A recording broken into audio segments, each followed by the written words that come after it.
Hello viewers, আমাৰ YouTube চেনেললৈ আপোনালোক সকলোকে স্বাগতম। অলপ কাম হৈ আছিলে, এই কামৰ কাৰণে মই কৰিব পৰা নাই, আপোনালোকৰ মেথছ কৰাই আছিলে। তো আজি আপোনালোকৰ কাৰণে এটা নতুন ভিডিঅ' লৈ আহিছোঁ আৰু সেই ভিডিঅ'টো হৈছে ইণ্টাৰ'গেটিভ। আমি ইণ্টাৰ'গেটিভ কেনেকৈ কৰোঁ? ইণ্টাৰ'গেটিভ মানে কি? যে আমি সাধাৰণতে যিবিলাক বাক্য ব্যৱহাৰ কৰোঁ, যদি আমাক কিবা এটা প্ৰশ্ন সুধিবলগীয়া হয় কাৰোবাৰ পৰা যদি আমি উত্তৰ আশা কৰোঁ, তেতিয়াহ'লে সেইটো ইণ্টাৰ'গেটিভ হ'ব। কাৰোবাক যদি আমি প্ৰশ্ন সুধোঁ, সেই বাক্যটো ইণ্টাৰ'গেটিভ হয়। তো এই ইণ্টাৰ'গেটিভ কেনেকৈ কৰে? এই ইণ্টাৰ'গেটিভ আমি ক্লাছ 5ৰ পৰা জানিব লাগে, 5ৰ পৰা আমি ক্লাছ 10লৈকে জানিব লাগে। তো আমি এই ইণ্টাৰ'গেটিভটো অতি সহজ পদ্ধতিত শিকোঁ যে আমি এই 24টা যি অক্সিলাৰী ভাৰ্ব আছে, সেইকেইটাৰ সহায়ত আমি ধুনীয়াকৈ ইণ্টাৰ'গেটিভ কৰিব পাৰিম। এতিয়া এই 24টা অক্সিলাৰী ভাৰ্ব আমি প্ৰথম অৱস্থাত আমি মুখস্থ কৰিব লাগিব। মুখস্থ হোৱাৰ পিছত আমি কেনেকৈ কৰিম, এই অক্সিলাৰী ভাৰ্ব থাকিলে কেনেকৈ কৰিম আৰু নাথাকিলে কেনেকৈ কৰিম, সেইটো শিকিব লাগিব। তো আমি আহক শিকোঁ। এতিয়া প্ৰথমটো হৈছে অক্সিলাৰী ভাৰ্ব থাকিলে কেনেকৈ কৰে।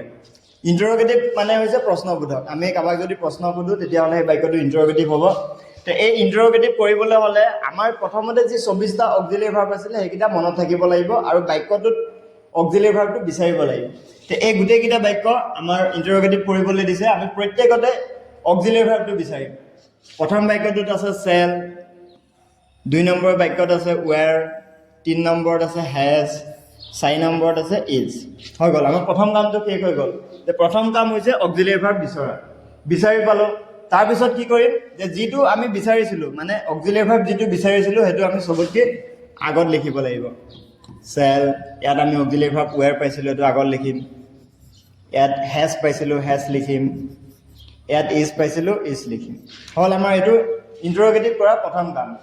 2 নম্বৰ কাম কি কৰিম, যে বাক্যটো যেনেকৈ আছে তেনেকৈ বহাই দিম। কি আছিলে? আই। চেলটো আছিলে, আমি আগলৈ লৈ আহিলোঁ। তাৰপিছত কি পাম? গ' দেয়াৰ। ঠিক তেনেকৈ এই বাক্যকেইটাটো ৱেৰটো আগলৈ আহিলে, তাৰপিছত কি থাকিলে? উই ৰাইটিং।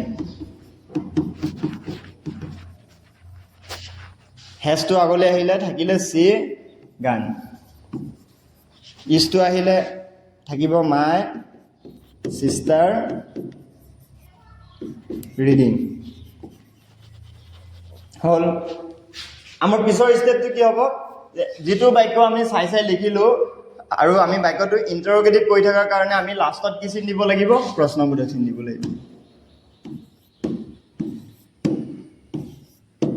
আমাৰ ইণ্টাৰ'গেটিভ কৰিবলৈ কি কৰিলোঁ, যে প্ৰথমতে অক্সিলাৰী ভাৰ্ব বিচাৰিলোঁ, 2 নম্বৰত অক্সিলাৰী ভাৰ্বটো আগত লিখিলোঁ, 3 নম্বৰত প্ৰশ্নখিনি থকাখিনিকে চাই লিখিলোঁ আৰু 4 নম্বৰ লাষ্টত এটা প্ৰশ্নবোধক দিলোঁ। এই 4টা কাম কৰিলে ইণ্টাৰ'গেটিভ হৈ যাব।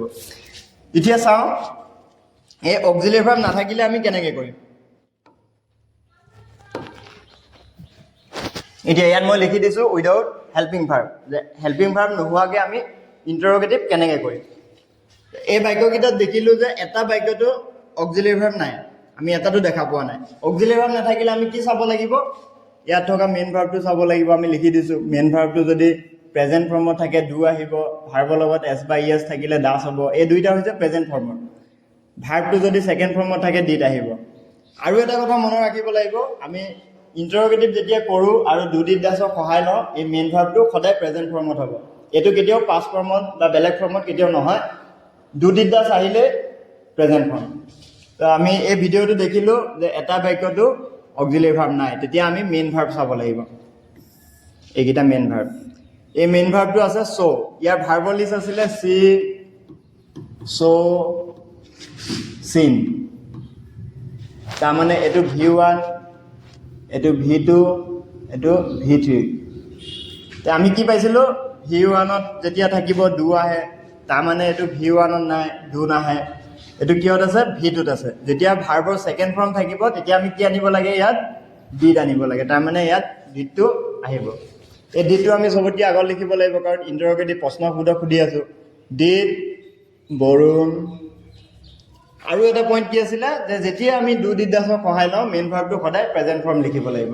তে এইটো পাষ্ট ফৰ্মত আছে, আমি ইয়াক প্ৰেজেণ্ট ফৰ্ম লিখিব লাগিব। চি এ বাৰ্ড। প্ৰশ্নবোধক, নামটোৱে প্ৰশ্নবোধক দিবই লাগিব। এই বাক্যটোত ভাৰ্বটো কিহত আছে? এডভাইচ। এইটো ছেকেণ্ড ফৰ্মত আছে। ইয়াৰ ভাৰ্বৰ লিষ্ট আছিলে এডভাইচ, এডভাইচ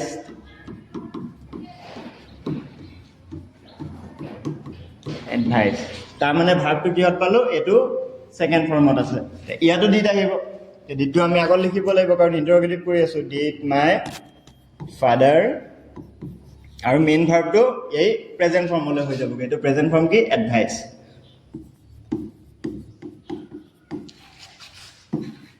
লাষ্টত প্ৰশ্ন বুলি আছিল 3 নম্বৰ বাক্যটোত কি আছে ভাৰ্বটো মিট আৰু এই মিটটোৰ ভাৰ্ব লিষ্ট কি আছিল মিট মেট তাৰ মানে কি পালো আমি ভাৰ্বটো প্ৰেজেন্ট ফৰ্মত আছে ভাৰ্বটো প্ৰেজেন্ট ফৰ্মত থাকিলে ডু আহিব নহলে ডাজ আহিব চাম ভাৰ্বৰ লগত এছ বাই এছ লাগি আছে নেকি নাই লাগা তাৰ মানে ডু আহিব তে ইয়াত কি লিখিব লাগিব ডু দে ডু আহিলে মেইন ভাৰ্বটো সদায় প্ৰেজেন্ট ফৰ্মতে থাকে এইটো চাই লিখি দিলে হৈ গ'ল মিট মি লাষ্টত প্ৰশ্ন তো আশা কৰোঁ ভিডিঅ'টো অলপ হ'লেও বুজি পাইছে যদি আমি ঘৰত আকৌ এবাৰ দুবাৰ তিনিবাৰকৈ চাওঁ তেতিয়াহ'লে পুৰা ক্লিয়াৰ হৈ যাব আৰু এই যি শ্বৰ্টকাট নিয়ম অক্সিলিয়াৰী ভাৰ্ব থাকিলে আগত লিখিম লাষ্টত প্ৰশ্নবোধক দিম একদম গোটেই জীৱনৰ কাৰণে মনত থাকি যাব খালি ভালকৈ বস্তুটো মন দি চাব লাগিব আৰু বুজি পাব লাগিব যদি ভিডিঅ'টো এইখিনি চাই ভাল লাগিছে আমি সহজ ভাষাত যদি শিকি আছোঁ সহজ ট্ৰিক্সত যদি কিছুমান গ্ৰামাৰ শিকি আছোঁ ইংলিছ শিকি আছোঁ তেতিয়াহ'লে ছাবস্ক্ৰাইব কৰিব শ্বেয়াৰ কৰিব আৰু বেল আইকনটো দবাই থ'ব যাতে যেতিয়াই ভিডিঅ' আহে মেথছ আহক বা ইংলিছ আহক তেতিয়া যাতে লগে লগে নটিফিকেশ্যন যায় আৰু আমি লগে লগে চাই কিবা এটা বুজিব পাৰোঁ ধন্যবাদ